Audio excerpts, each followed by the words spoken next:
What if I told you that the most iconic hotel in Las Vegas history is crumbling from the inside out and nobody wants to admit it? Caesar's Palace, the crown jewel of the Strip, the place where legends were born and empires built, is now hemorrhaging talent, alienating guests, and operating on borrowed nostalgia. This isn't just another corporate stumble. This is the fall of Vegas royalty happening in real time. And by the end of the video, you'll understand why thousands of loyal guests are walking away forever. The empire isn't just declining, it's collapsing. Number 10. The illusion of grandeur?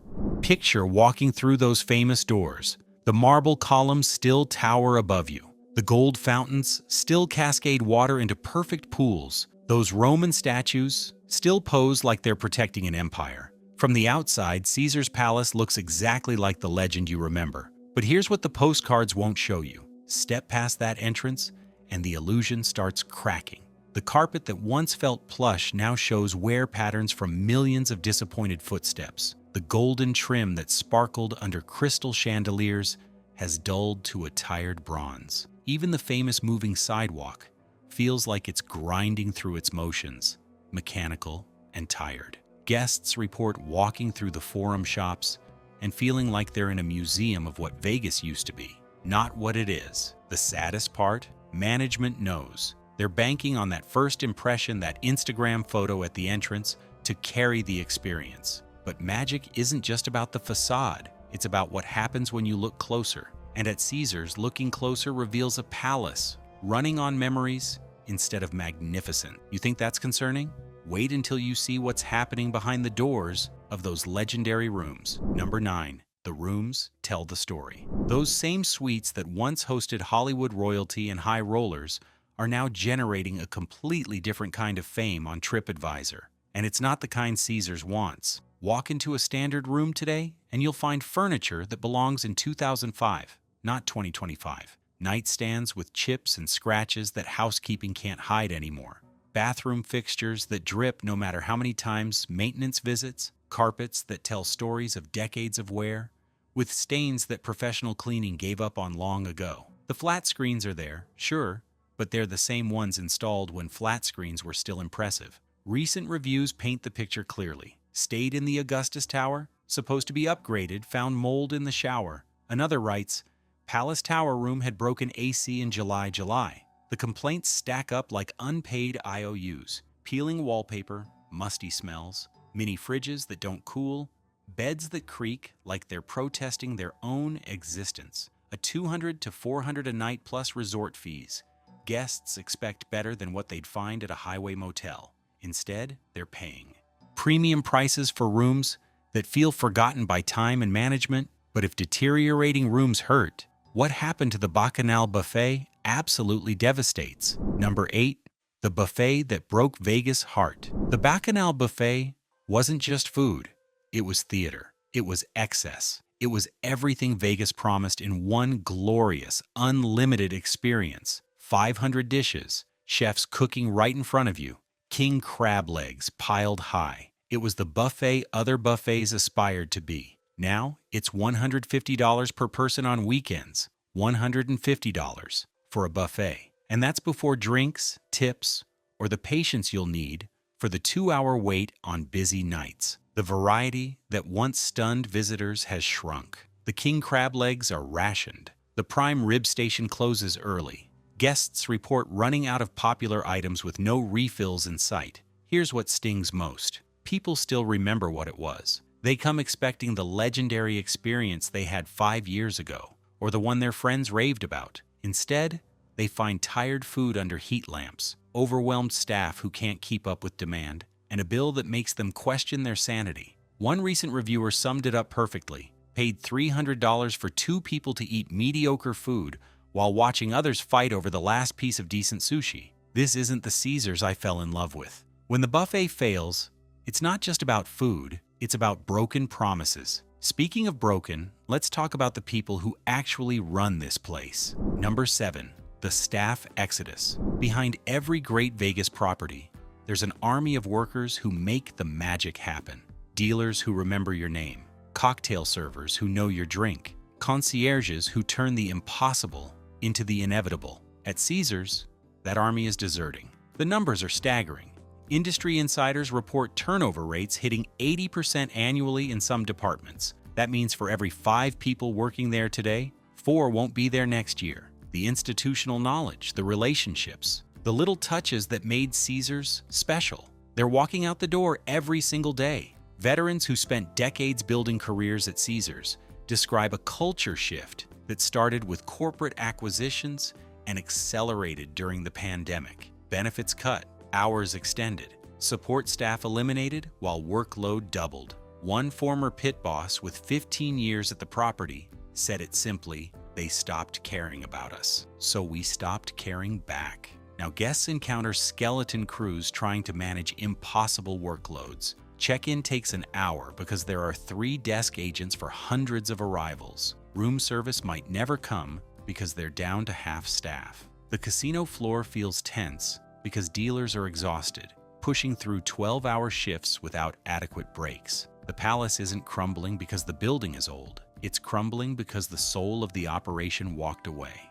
And if that's how they treat the people keeping the lights on, imagine how they treat the guests footing the bill. Number 6. Nickel and dimed in Rome. Remember when staying at Caesars meant you were somebody? When the room rate was the room rate, period? Those days are ancient history. Today, Caesars Palace has turned into a masterclass in hidden fees that would make a budget airline blush. Start with the resort fee, $52 per night. That's not optional. Parking, $30 for self-park, $40 for valet. Want to check in before 4 p.m.? That'll be $75. Need a late checkout? Another $50. Using the gym that used to be complimentary?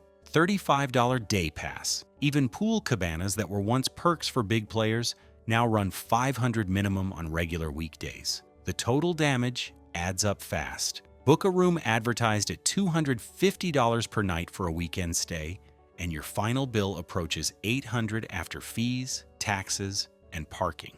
That's before you've eaten a meal, seen a show, or placed a single bet. But here's what really burns. These fees buy you nothing extra. The Wi-Fi included in your resort fee is the same slow connection everyone gets. The gym access means waiting in line for equipment. The pool experience involves fighting for chairs among thousands of other fee-paying guests. Luxury used to mean not thinking about money. At Caesars, they've made sure money is all you think about. Number 5. Corporate Empire Overload Caesars. Entertainment operates 52 properties across the globe. 52.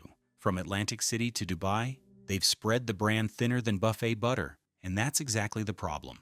The palace on the Strip isn't special anymore. It's just another line item in a corporate portfolio worth $30 billion.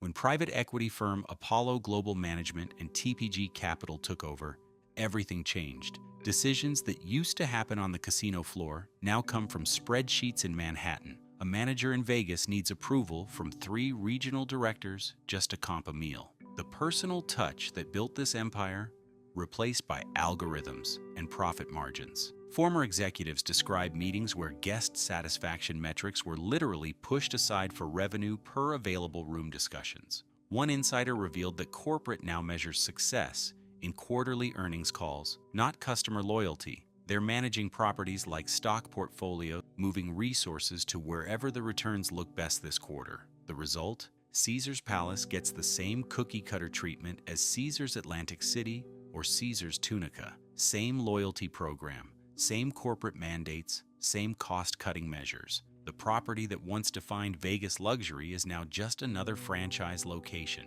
But losing corporate identity hurts less than losing the very legends who made this place immortal. Number 4. The Ghosts of Legends. Past Frank Sinatra held court at Caesars for decades. Celine Dion's residency redefined Vegas entertainment. Evel Knievel jumped the fountains and became immortal. These weren't just performances. They were moments that made Caesars the center of the universe. Today, the Colosseum hosts whoever's trending on social media. Sure, the production values are higher, the sound system's better, the LED screen's massive.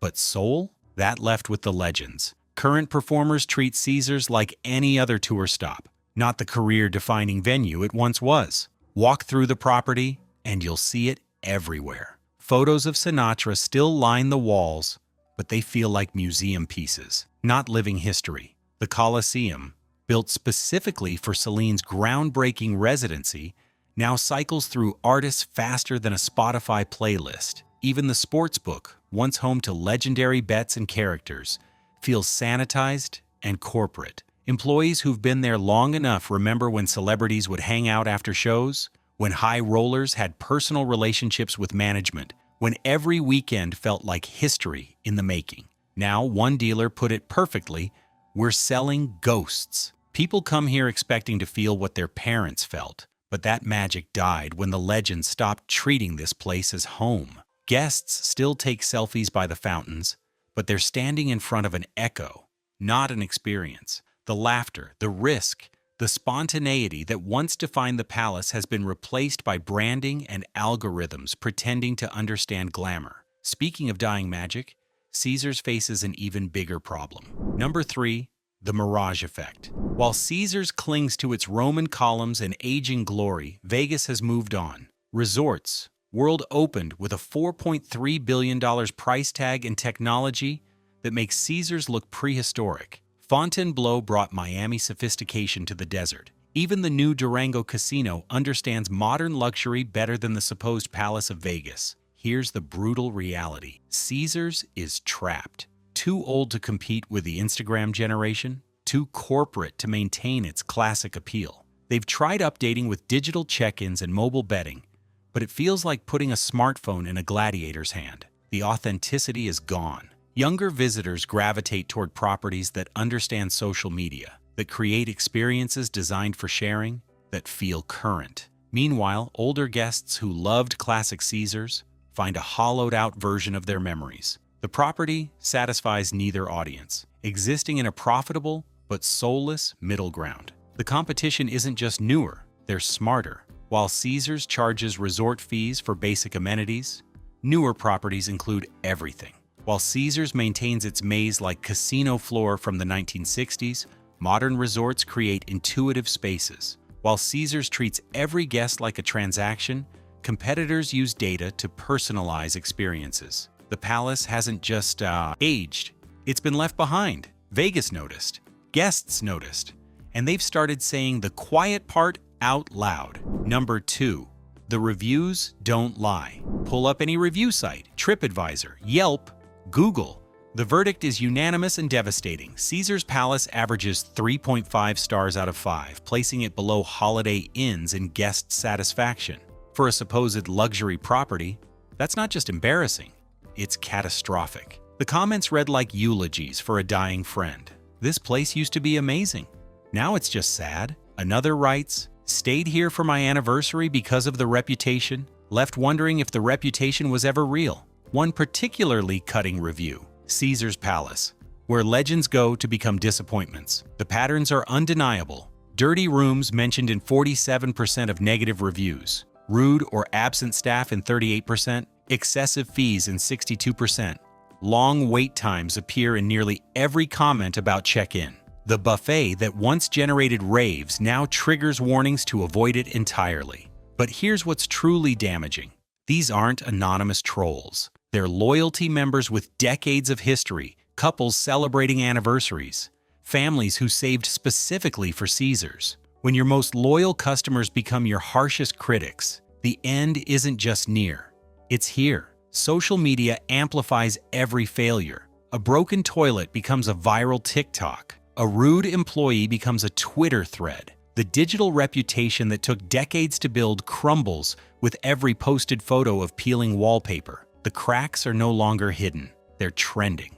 But what's happening behind the scenes makes those viral clips look tame, because this isn't just bad PR, it's the unraveling of an empire. Number 1, the fall of the empire. The truth about Caesars Palace isn't dramatic, it's tragic. This isn't a spectacular implosion like the old casinos that came down in clouds of dust and fireworks. This is death by 1,000 cuts, each one too small to make headlines, but together they're fatal. The cracks started years ago. A little less maintenance here, a few fewer staff there, corporate decisions that prioritized quarterly earnings over guest experience. Nobody noticed at first. The name still carried weight. The location still drew crowds. The nostalgia still sold rooms. but erosion is patient. Every disappointed guest who doesn't return, every employee who stops caring, every corner cut in the name of efficiency, they compound like interest on a debt that can never be repaid. The palace isn't falling because of one catastrophic failure. It's falling because of systematic indifference. The real tragedy? Management seems oblivious. They point to revenue numbers that still look healthy, not realizing they're running on momentum from a reputation earned decades ago. They celebrate cost savings, not seeing that they're saving themselves into irrelevance. Behind the marble and neon, morale has collapsed. Longtime guests whisper about how the heart of Vegas feels colder now, how even the dealers smile less. What once felt electric now feels exhausted, as if the spirit of the city itself is waiting for something to change. For decades, Caesars was more than a hotel. It was a dream in marble. Families took photos under the fountains thinking they'd made it. Newlyweds wandered the halls believing they were part of something timeless. Every inch of the property told guests they were walking through history. That feeling of belonging to the Vegas story is what kept people coming back year after year. But nostalgia has a half-life. When the experience stops matching the memory, the illusion starts to fade. And the moment visitors begin to notice the cracks, the empire's spell begins to break. Caesar's Palace will probably survive. The location alone guarantees that. But survive isn't the same as thrive. The empire that once defined Las Vegas luxury has become a cautionary tale about what happens when you take your crown for granted. The emperor has no clothes, and finally, everyone can see it.